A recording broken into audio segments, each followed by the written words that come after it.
Hey, what's up, everybody? This is Jared Newman from the HuntLeague mobile app. Today, I want to give you a quick preview of the Western Hunter from the 2022-23 season. We are in the middle right now of our finalist interviews, and we are about to announce the winner on Tuesday night, June 13th, for who won the Western Hunter League inside the HuntLeague app. So, anybody's welcome to join. The HuntLeague app is a mobile app that allows you to log and share the story of your hunt. I'll give you a little bit of details of that here in just a second. But just for a little context, I want to bring you an inside front row view of one of the interviews. This is one of our guys named Wally King. Some of the people in our HuntLeague community said, "Who's Wally?" We already know who Josh Dishman is. We already know who Cody Parator is. We already know who Wolfgang Troxel is. Cody and Josh were both finalists for the 2022 Outdoorsman of the Year. Wolfgang actually won the Chasing Roosevelt's League, so there's some level of familiarity with Wolfgang in his season last year. He was also a 2020 finalist, so there's some more people inside our community know those guys. But Wally King is relatively new, had a great season last year, and I just want to give our HuntLeague community an inside look at this guy, because if you go to our leaderboard right now, you'll see Wolfgang, Cody, and Josh right up there at the 1, 2, 3 rank, and then you have to search just a little bit further back on the leaderboard to find Wally King. Does that mean he's not a qualified finalist? I want you to listen into this interview and hear for yourself why Wally King was one of our 2022-2023 finalists for the Western Hunt League. What does it mean for you when we talk about being an outdoorsman and more specifically a Western hunter? What does that mean? That's a good question. Well, it means a lot different things than it used to. I'll say that. I won't get stuck with the past, but I used to be an upland game bird hunter, and 9 years ago, moving to Colorado, it's completely changed my life to become a big game hunter out west. It's reshaped my life. I started just kind of on the whim, going, I want to go elk hunting this year, and didn't succeed, but did succeed with pronghorn and deer, and it's driven me to basically try to feed my whole family like that throughout the year, between that and my garden. And I've become obsessed. I think that's why I called myself OCD Hunter in the app. It's become a lot of my life, man. And I've since also changed my profession. And I get to listen to podcasts all day. It's a big part of my life, and it's also turned my wife's health around. She had a major autoimmune disorder. She still has it, but it's under control, and I attribute that to eating right and eating wild. So what do you believe to be important when it comes to the future of hunting, and more specifically, in the past year, what have you done? I think the most important thing to continue hunting is more awareness among the non-hunters. I've run into so many people that when they find out I'm a hunter, it's like they're awkward. They don't know what to say, and the first thing out of their mouth is, "Well, do you eat it?" Yep. And so I've started to preface it with, "By the way, yes, I eat it, and so does everyone else." This year, I kind of regret not doing it sooner. I joined RMEF. And I'm signed up to do a habitat restoration project here in about a month.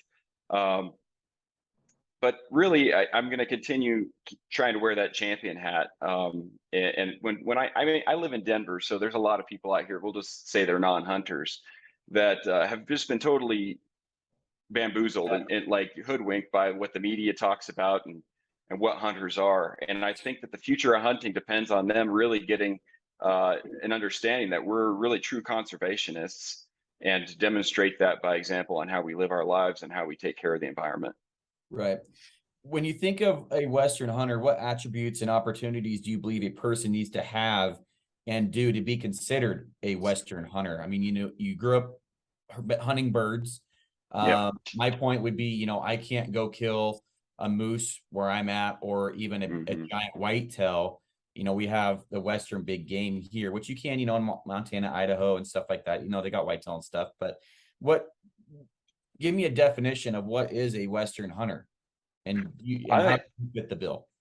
I think it requires that you're committed to it. I say that there's people that hunt, and then there's hunters. And if you're not committed, it's just almost impossible to make the ends meet. But to be more specific, you need to be in perfect shape. You need to be in tune with what's going on in the wild and understanding animal habitats and behaviors. And also, I think it goes beyond just looking at it as a hunter yourself, because we need to carry this tradition. I've started to mentor a lot of people, started with my friends, and moved on. I just took a guy hunting who just got his hunting license. And he's a man from Nigeria. It was just like a completely different world for him. And he's probably the perfect champion because he's going to reach all kinds of people to be able to educate them on what I was talking about earlier. So I really think it comes down to being responsible too. I've run into a lot of stuff out there. I've run into, feces that are not buried. I've put out several campfires, and I've like this pronghorn season. I heard people shooting ARs at pronghorn. I certainly wouldn't call them Western hunters, and it wouldn't be a problem if they were taking 30 shots on the run. So Right. Really a lot of dedication, commitment, and hard work is involved, but a lot of it comes down to responsibility and ethics. Yeah. What did you have any ethical decisions this year? Anything that you had to maybe pull back the reins or really Yeah. Yeah, I did actually, right out the gate in archery elk. And first example, I walked into a bull and a cow and ranged them at 50 yards, and I was about to draw. I got my arrow knocked. I started to draw, and I go, you know what? That's kind of far. Let me just range them again to make sure there's no branch in the way. So I put the bow down, grabbed my binos again, and in that extra movement, I spooked him and lost him. And they were at 50, but I just wanted to make sure. Then later on in the same hunt, and I was hunting solo, I called a bull in, and he came charging in just like full steam ahead, and I was ready. He came right into my setup window. I pulled back full draw, and I had a hearing aid in my right ear that I had never practiced with, because I just figured, it's in my ear. I don't have to worry about it. I couldn't get my eye behind the peep, and here he is I'm at full draw, 20 yards, perfect broadside shot, and I'm looking at it, but my eye's not on the peep, so I had to let the bow back down and just didn't take the shot. And a lot of guys ask me, like, why didn't you just, do it old fashioned style? It's like, no, I'm not going to take that chance. Right. That's the last thing I want to do. I really respect that. I know that sometimes it's just so tempting, and you have that bull and he's in your housing and you can see everything, and maybe I can squeeze an arrow, but personal restraint is really big with me. Yeah. And that even, comes to even just taking and filling a tag. If my freezer's full of meat, unless I know somebody that really needs it, I quit hunting, or maybe I just won't. I'll be really picky on what I take. So I respect that a lot. I've taken more of my time, Wally. I appreciate what you did last year. I think you're a great finalist. And I know that Tony or Guy is going to grill you here now. So, but I appreciate what you've done this year, and good luck. Thanks, Garrett. Wally, good to meet you, man. This is Guy. You too. Sorry, Thanks, I was struggling getting through. I have no Wi-Fi. I'm in the mountains right now at like 10,000 feet, so I'm sitting in the truck doing my best for you. So, loved reading your app there.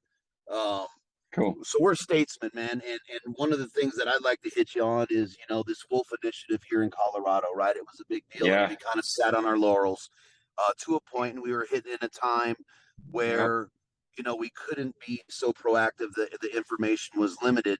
With all that being said, when this stuff started hitting, what were your efforts to try and sway that or get more folks involved, if any? Man, that's a good question, and I regrettably didn't do as much as I had hoped. I did talk to all the folks that I knew that were voters in Colorado and tried to sway their opinions.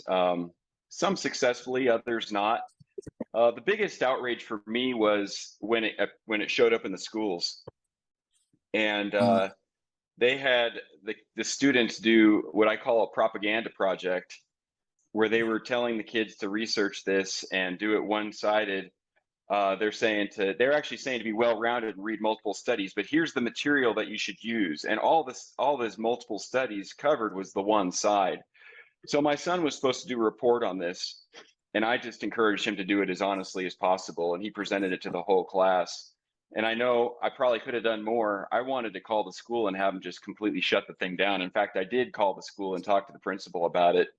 And yeah, man, it's devastating that went through. And I feel like probably what I could have done is got more people that were in this arena of hunters and people that really wanted to advocate and do the same thing, call the schools, make sure that this stuff was spoken about more honestly. What kind of impact does hunting have on your life, right? And I'm kind of fond of that question because I know the impact it's had on mine, Yeah. how I come off the mountain and how I am with my kids, with my wife, now my Yeah. grandkids.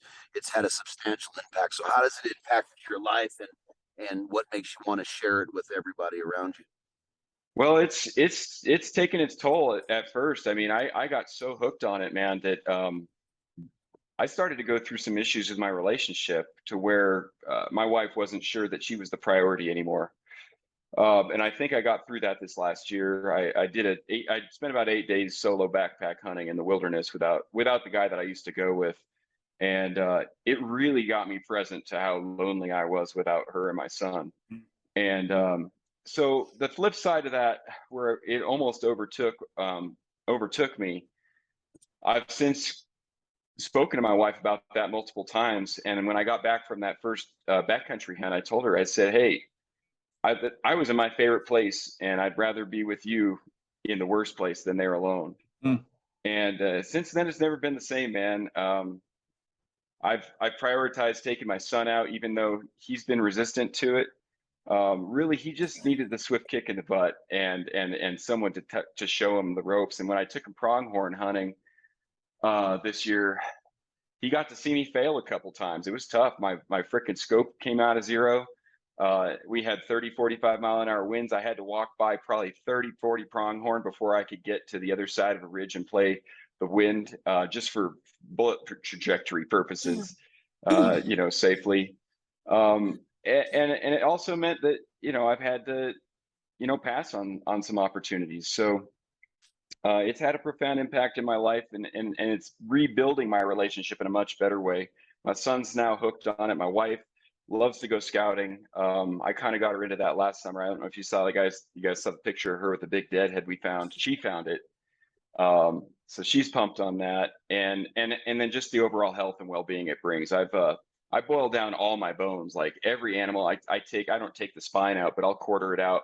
And I put everything into like a 60-gallon pot. And I boil those things for hours, days, and I jar it now. And I've had bad knees, and I've got serious back problems that have been there since birth. That, man, this bone broth has just turned my life around. I'm significantly more capable in the mountains than I was on the first few years I did it. And I attribute that not just to the hard work, but to the nutrition I'm getting out of these animals, especially when you take it all the way down to the bones and the marrow.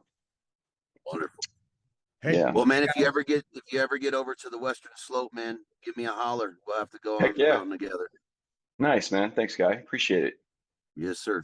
Oh man, number one there, bro. I really enjoyed reading the information that you sent out to the HuntLeague. I know that taking somebody from another country, a whole different background, religion, and beliefs than what we are, taking them and introducing them to outdoors had to be a challenge. So I commend you for doing that first and foremost. But my question is the same one that I had for the other gentleman here earlier. What is your definition of a successful hunt? Every hunt's successful in my mind. I mean, it's hard. And it sounds probably cliche, but for example, this last hunt I went on bear hunting, not the one with the Nigerian man, but I still had good days left. I took my son, and we were slated to go out for 4 days, and we came back the next day. I realized after I got to where we were headed, it was about a 3-mile, 1,000-foot vertical down to where I wanted to backpack in. And then if I had shot something, it probably would have been cross canyon, probably another mile or two and another 1,000 vertical to retrieve it. And so that night we parked and slept at the truck, and I glassed from the truck. And the next morning he woke up with a cold, and it was so hard to pull the plug on that one. I was really confronted with being a failure this year on bear hunting. It was my first dedicated bear hunt. I've had bear opportunities, but just as auxiliary. Yeah, I just felt like if I didn't take him down there, I was going to show him that that's, it's okay to quit, and it's okay to be weak. But man, it struck me at that point that like the responsible thing to do was to go home. And what he got out of that was not that I was a quitter, but that I was being compassionate to his needs. And he's excited about going on the next hunt now. So that ultimately turned into a win. And I think that as long as we look at our failures and our losses as opportunity, there's always something in there. I mean, I get pretty obsessed about getting, a successful kill, and it's important to me. But anytime that I don't, man, it's a serious self-reflection game, and I always learn something from that. Well, good on you, man. Well, I'll Good tell you, on man, I'm very impressed with your answers tonight. Thanks, man. Appreciate it, Tony. Well, I appreciate you and your hard work and your diligent effort to keep pushing forward. And I like the fact that when you went in the mountain for 8 days, you found something there. It tends to, if we are open to seeing it, it's there for us to see. All right, so you got a little preview of Wally King, and you can see what an outstanding person, hunter, deserving finalist that he is. I know our judges love him, and I'm going to give you an inside view of the judges' discussion following all of the interviews with each of the finalists, and I just want you to hear some of the input that they had of what they loved about Wally. But before I get there, I want to give you a little more context as to how these guys qualified inside the HuntLeague app. So I've got my phone right here. You can see it kind of scrolling across the screen. To give you an idea, the HuntLeague app works as a digital hunting journal when you're in the field. You can definitely log things after you return home, but I can give you an example. Like here's a recent turkey hunt with me and a couple brand new hunters. So here's Keaton, a 14-year-old young man. We got the truck. Early in the morning, we see a group of bulls. I can take a picture. I can add picture, video, audio, notes, anything I really want to. Found some turkey feathers, found some turkey tracks, found some super fresh turkey tracks, all the way down to us hearing some yelps. The turkey was yelping back. We saw two toms, found some scat, saw a coyote. If I want to see, all right, where was this hen? I can go here. You're going to get some inside information as to a place that I went. So there you can see it, the actual coordinates. I can tap that red icon, and it's going to take me right to where that was. We saw him right off a road. I can zoom in on that. That is where we saw a hen turkey this year. So the HuntLeague app works as a digital hunting journal. I can take that then, and I can share this with buddies, a hunt party, the Spring Turkey League, that sort of thing. Now, with everything you log, each of those sightings, everything that you put in the log, it's worth points. Those points get calculated and put into our leaderboard. So I'm taking us into our leaderboard page. Now, if I want to see, well, what are the standings of a specific league? I can go in and I can tap the leagues icon and say, all right, I want to see the Western Hunter 2022-23 results. Hit apply. This is where you're going to see, okay, I've got Hunt the Rogue. I can take a quick look at his profile and see, okay, this guy logged 15 scouts, 41 hunts. He's done the daily challenges, invest, train, shoot, put together a great season, got a bear, deer, and elk all in 2022. I can scroll all the way over to our friend Wally. He is in here as the OCD hunter, ranked number 13. So I can see that he put in 2 scouts, 14 hunts, 37 invest, 75 train. The guy has been training, hitting the gym pretty hard, shot 36 times. But here's the interesting thing that you can also see about Wally. He didn't join the app until January 28th of 2023. So here we're looking at the 2022 from June 1st all the way to May 31st. Wally joined the game late, which is why we've referred to him as kind of a wild card. But that's why some of the people are less familiar with him, because we didn't actually get to track his progress during the season. So a lot of these pictures, a lot of the things that he's sharing with the judges, this is from his hunts that he's put in, and he went back and built a couple of those hunt logs out to give us kind of some reference for what his season looked like. So if you're sitting here watching and thinking, well, man, it's too late for me. Yes, it would be too late for you to participate as a finalist for the 2022-23 season, But if you want to jump in right now and it's June, you can get in and be a part of our Outdoorsman of the Year. Our 2023-2024 Western Hunter season is going right now. You can start counting your scouting trips, your training days, your shooting, all the different things that you're going to go. It's not just about the success you have at the end of the season. It's your entire story, everything that goes into it, from the conservation work to the mentoring efforts, to the hunt logs that you create, to your success in the field, to your failures in the field. Our judges want to hear your story. So that gives you a little bit of context for some of the app. You can certainly go around. You can see different posts that people have done. You can go actually to the league's page inside the app and see, like, all right, here's the Western Hunter 2022-23 season. Well, what kind of prizes are these guys going to receive? Well, we have Tony Smotherman from Bergara. You can see they're going to win this sweet B14 squared crest rifle. If I want to get actual details of it, I just hit that link above. It's going to take me straight to Bergara's site. I can see everything I want to see about this, what calibers they make, what's special about the stock, how smooth the action is, what kind of magazine it uses, all of that stuff. If I want to go and see the next thing, okay, we're giving away, as part of the winning prize package, a Razor HD LHT scope, which is a phenomenal scope from Vortex. I hit the link. I want to learn a little bit more about that. You can see right here in their description, it says Western Hunting demands an optic built for long range and the long haul in the Razor HD. This is Vortex's scope, built to be married to that Bergara rifle, and it is a dream setup for anybody hunting in the West. Bergara is doing that rifle in a 6.5 PRC is the caliber. Now let's just add on all the other bonus things. You got Scree giving you a complete head-to-toe setup. You got the hard scrabble jacket, the vest, the pants, the shirt, the under layers. You've got a hat. You've got a Mountain Tough subscription that's going to help you prepare for the mountains. You've got a Climaloft sleeping pad, which is a really fancy sleeping pad from Climate. It's got nice foam. It's not their most compact or smallest, but if you're looking for a luxury pad and a good night's sleep, this is a killer one for Western hunters. You've got Work Sharp items. You've got Mile High game note calls. You've got their whole Patriot kit plus a virtual call lesson with an elk calling champion, Tom Dicing. You've got Western Fly Covers. They are one of the sponsors. They're one of the judges that you've already met, Guy from Western Contours, but he's also the owner of Western Fly Covers. So the winner's going to get a pack fly to go over their pack.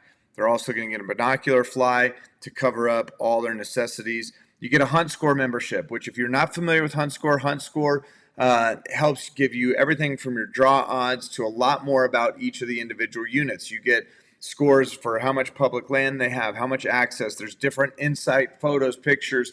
There's a ton of details and data that Hunt Score provides you.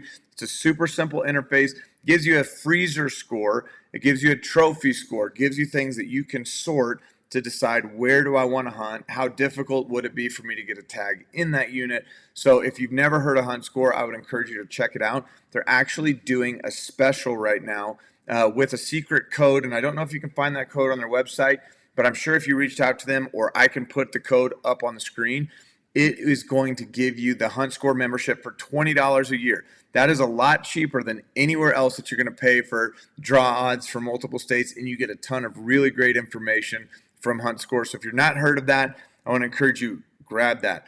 Asiac Equipment. This is their bino clamp. I use it. I found it to be the most convenient bino clamp because even with the studs that you can get from whether it's the Outdoorsman, I've used the Field Optics Research one for a lot of years. You just kind of put it right on the front where you can kind of screw it in between the binoculars. But the Asiac one, it's a clamp that actually goes around one of the objective lenses of the binocular. It's got an Arca Swiss clamp on the bottom, so it's super low profile, sits right into my tripod, and I found that to be the most convenient thing. It's almost no weight, and I don't have to take that post off the binoculars to slide it in my chest pack. I just keep it attached the whole time. Works like a charm. Pretty inexpensive. If you're not familiar with Asiac Equipment, go there too, because I also use their harness for my my Garmin InReach. They've got a little clip-in thing that goes right on the front of your backpack, which is also something that I'm really excited to use this year. Wuru Wool. I'm a huge fan. If you use Wuru Wool, it's hard to even say. You won't get blisters on your next Western hunting adventure.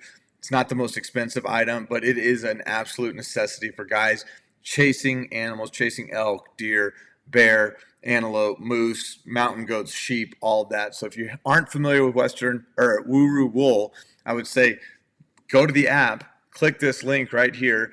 That's not an affiliate link or anything for me. I'm just telling you this stuff is awesome. I use it. I carry it with me. I carried it with me today on a several mile hike, 2,000 feet elevation gain. Wuru Wool is awesome stuff. I highly, highly, highly encourage every Western hunter to put some of it in their backpack. But that's a little bit of context for the HuntLeague app. You can go check out that league along with a whole list of other leagues. On Tuesday night, we're announcing the winner of our Western Hunter, our On Point Experience, and our Spring Turkey League. And so with all of those leagues, we've got really killer prize packages. And those are just 3 of our leagues. We're going to be launching at least 2 or 3 more leagues on Tuesday night that you guys can join and participate. So without further ado, let's listen to the judges' reaction after listening to Wally's interview. My favorite thing he actually said was calling the school about the wolf thing and saying, you know, let's give them the right freaking information. Let's not give, you know, you want them to find their own answers through a pile of bull crap over here, and yet not give them a chance to really find the root cause of the wolf debate. You know, I mean, we did the same thing in school and they led us to the same resources, I guarantee you. And it was basically a pro wolf debate versus a lesser pro wolf debate. That's what it ended up being. Yep. So I like that. I like that he called the school. I like that he did that. And that, for me, that was really big. In Wally's case, he went to the mountains and found out what that actually meant. And that impressed, for some reason, I have no idea why, but that impressed me to death. Wally very much surprised me. I know, and Jared, you used the word possible wild card because we didn't know much about him and his newness to the HuntLeague community, but dadgum, I like Wally. When we look at, you know, and most of my hunting, you guys know, is predominantly solo, right? And one of the reasons that I prefer my solo hunts is I'm able to take all my baggage and get introspective on myself, right? And there's things that I'm stubborn about, and I'm selfish about because I want to be on the mountain. The fact that he got out there, lasted 8 days solo, right? I know guys that go, you know, out 2 days solo and then they talk it up like they were out there 10 days. It's like, bro, your wife told me you were home in 2 days. But the fact that he was able to go out there and spend the 8 days solo, get introspective, and come back and say, you know what? This is the bad part of me that I'm leaving on the mountain, essentially, right? Because that's my thing every year. I'm going to take all my baggage and I'm leaving it up on the mountain and I'm coming back a new man for my family. So I really, really appreciated his ability to get introspective and make that change as soon as he came home. Yeah. I mean, my notes on Wally is restraint, responsible, and responsible. The guy is just super responsible family guy. And I respect the hell out of that. And a healthy eating, his wife eating wild meat, maybe that did cure, maybe that didn't. But the fact that it probably did in his mind, I believe it probably did. I think there's a lot of power in organic, you know, free range wild meat that you go out and get for yourself. And it just, for me, that was really big. But the biggest part for me was restraint, you know, being a new hunter and wanting to find, because he's only into this big game hunting 9 years. I'm looking at his app here. And you know, showing restraint when you're that new to the game, even though he is older and he is super responsible.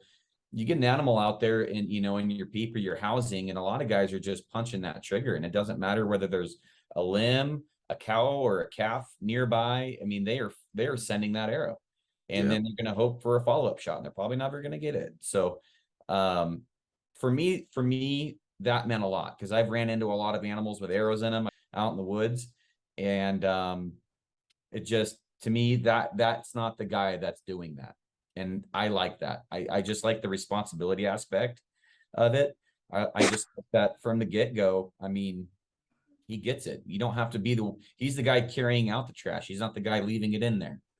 So putting out forest fire or campfires before they become forest fires, cleaning up after other people. That's conservation. I mean, if you preventing a wildfire is absolutely conservation. Especially in the Western world. To me, I that's what I had was restraint, responsible family, and healthy healing.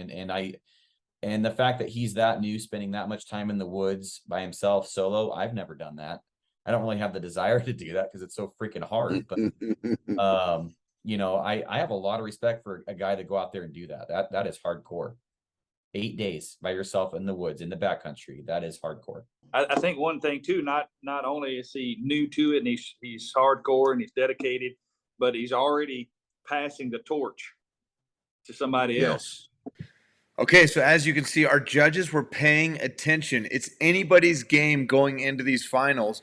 They loved what they heard from Wally, but they also loved what they heard from Josh, from Wolfgang, and from Cody. So you're going to have to pay attention and wait for Tuesday night, June 13th, for the special announcement as to who wins the Western Hunter and the prize package we already talked about, the on-point experience and the film bear hunt in Oregon this fall with one of our judges, Garrett Weaver, and the Spring Turkey League. Somebody's going to win that league as well on June 13th. So stay tuned. We've got our live event coming up just tomorrow night. So let's find out who wins.